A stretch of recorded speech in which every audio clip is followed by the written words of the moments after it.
Every morning, just after 7 o'clock, the bell above the door of Hale's flower shop chimed softly as the same man walked in, quiet and unhurried, making his way directly to the small refrigerated case near the register.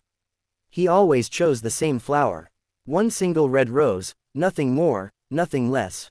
He would pay in exact change, thank the shop's owner politely, and leave just as quietly as he'd arrived, disappearing back into the early morning bustle of the street outside.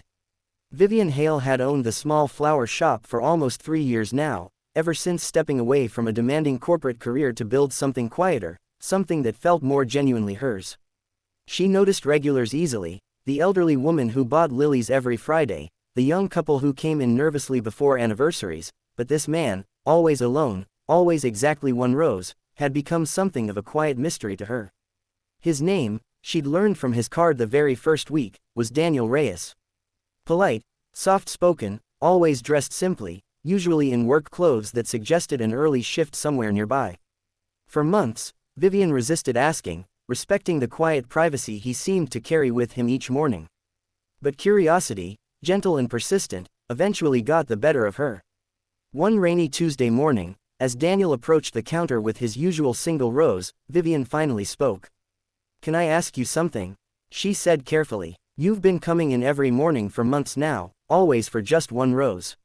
I don't mean to pry, but I've always wondered who it's for."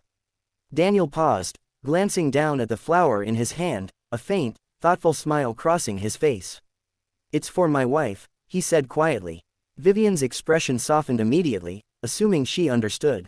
"That's incredibly sweet. Anniversary coming up soon." Daniel shook his head gently. "She passed away 3 years ago," he said, his voice calm but carrying the quiet weight of someone who had learned to speak about loss without letting it consume him entirely. "I visit her grave every morning on my way to work. It's on my route, just a short walk from the cemetery gates. I never wanted a day to go by without bringing her something."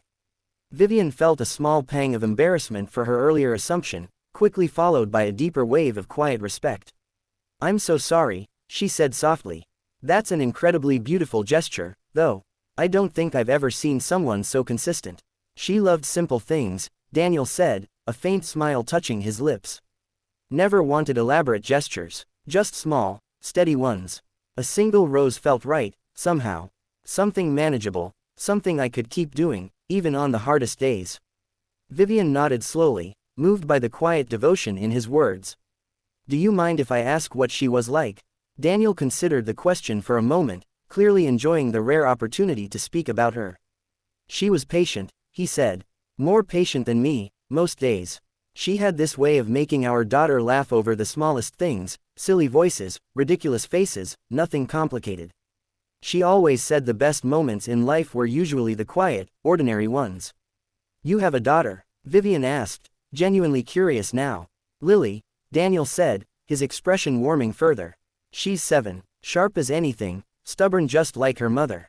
He paused, glancing toward the window, the rain streaking softly down the glass. "I bring her by the shop sometimes, actually. She likes picking out flowers for her mother's grave on weekends. Yellow ones, usually. Says her mom liked bright colors better than red." Vivian smiled, imagining the scene, a small girl carefully selecting flowers with quiet determination. "She sounds wonderful." "She is," Daniel agreed simply. Over the following weeks, their morning exchanges grew slightly longer, small conversations building naturally between the quiet purchase of a single rose and Daniel's departure toward his early shift at the warehouse nearby. Vivian found herself looking forward to those brief mornings, appreciating the steady, gentle rhythm Daniel brought into her otherwise busy days. One Saturday, Daniel arrived with Lily beside him, her small hand tucked into his, her eyes lighting up immediately at the colorful displays surrounding the shop. "This is the flower shop I told you about," Daniel said, kneeling slightly to meet her eye level. "Miss Vivian runs it." Lily studied Vivian curiously. "Daddy gets mommy a rose every day." "I know," Vivian said warmly, kneeling down as well. "He's told me a little about her. She sounds like she was a wonderful person." Lily nodded seriously. "She liked yellow flowers best. I'm gonna pick some today." Together, they walked through the shop, Lily carefully selecting a small bouquet of bright yellow flowers, her small fingers testing each stem thoughtfully before making her final decision. As Daniel paid for both the rose and Lily's yellow flowers, Vivian found herself hesitating before speaking again. You know, she said carefully, if you'd ever like company on your walk sometime, or just someone to talk to on a difficult morning, I close the shop early on Wednesdays. Daniel studied her for a long moment, something quietly appreciative crossing his expression. I'd like that, he said honestly. It gets lonely sometimes, carrying all of it alone. You don't have to, Vivian said gently. Not every day, anyway. The following Wednesday, Vivian closed the shop a little early and walked alongside Daniel and Lily toward the cemetery, carrying a small bundle of yellow flowers herself. They walked mostly in comfortable silence, the kind shared naturally between people who understood grief without needing extensive explanation. At the grave, Lily carefully placed her yellow flowers beside Daniel's single red rose, standing quietly for a moment before looking up at her father. Do you think Mommy likes that Miss Vivian came today? Daniel considered the question thoughtfully, glancing toward Vivian, who stood respectfully a few steps back. I think, he said softly, she'd be happy that we're not walking through hard days completely alone anymore.